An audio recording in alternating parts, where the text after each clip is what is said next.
Isang mapagpalang araw po sa atin natin guys. Kamusta kayo? Meron lang po akong i-share sa inyo. Meron po kami natirang bacon sa rib, nakatingga lang. Gawan po natin ng paraan, remedyohan natin. Lagyan po natin ng sabaw. Ito po ang ating mga sangkap. Lagyan po natin ng okra. Meron po tayong kangkong. Nilinis ko na po. Tsaka meron po tayong yung mga panlasa natin. Ayan, umpisahan po natin guys. Gayatin po muna natin yung ating bacon dahil medyo makapal siya.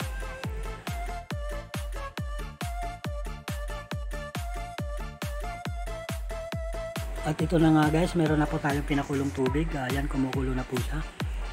Ayan, ilagay na po natin yung ating luya, ginger, tsaka ayan, sibuyas, kamatis. Halo-halo na natin. Sama na rin po natin yung bacon. Ayan, sama-sama na po.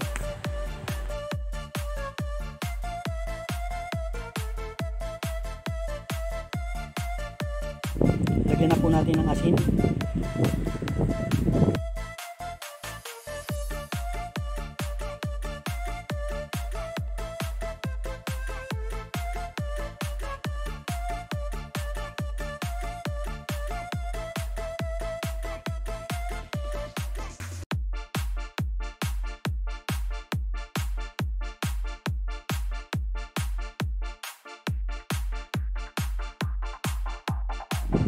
Takpan po muna natin guys.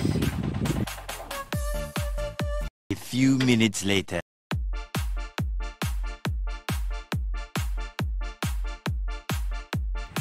Ilagay na po natin ang ating okra guys. Ayan.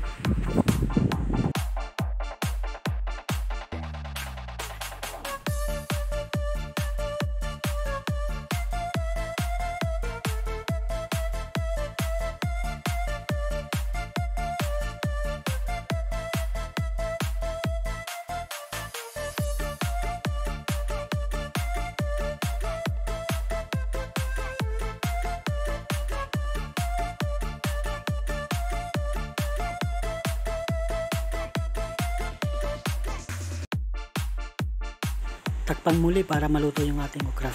12 seconds later.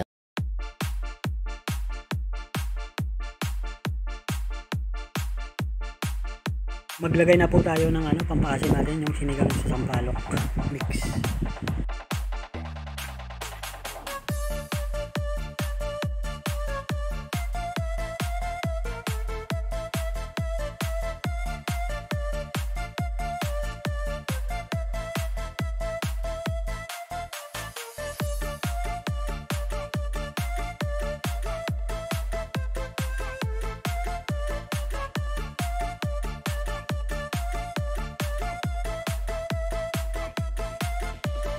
Isunod po natin yung ating kangkong. Ayan.